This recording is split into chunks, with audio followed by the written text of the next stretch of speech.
আসসালামু আলাইকুম। আজকে নিয়ে এলাম তাজা রুই মাছ দিয়ে বারবিকিউর সহজ পদ্ধতি আপনাদেরকে করে দেখাবো।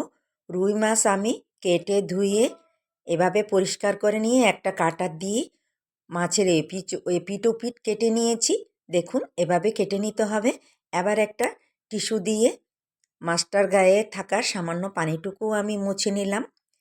এবার হাফ টেবিল চামচ হলুদের গুঁড়া, 1 টেবিল চামচ লাল মরিচের গুঁড়া, হাফ টেবিল চামচ লবণ, হাফ টেবিল চামচ আদা বাটা, হাফ টেবিল চামচ রসুন বাটা, 1 টেবিল চামচ ধনিয়া গুঁড়া, 1 টেবিল চামচ জিরা গুঁড়া, 2 টেবিল চামচ টমেটো সস নিয়ে একটা পেস্ট বানিয়ে নিব।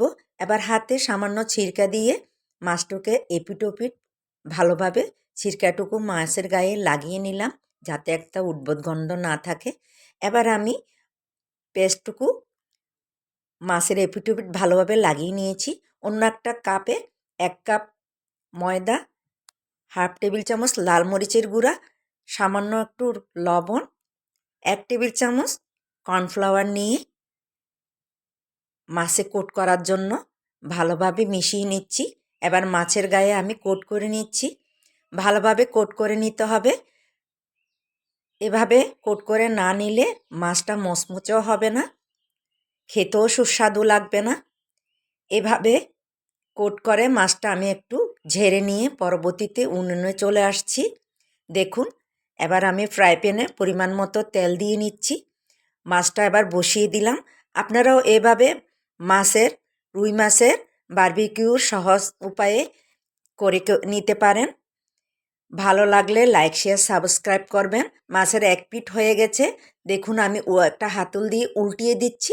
এভাবে মিডিয়াম আঁচেই করতে হবে, না হয় ভিতরে সিদ্ধ হবে না, কাঁচাও থেকে যাবে। বাইরের অংশটুকু যাতে মচমচে হয় এবং অপর পিঠও আমি উল্টিয়ে দিলাম।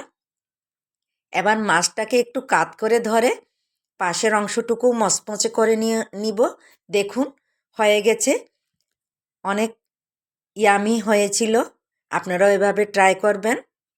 আমি সার্ভ করে দেখালাম। এভাবে সস দিয়েও খেতে পারেন, গরম ভাতের সাথেও খেতে পারেন।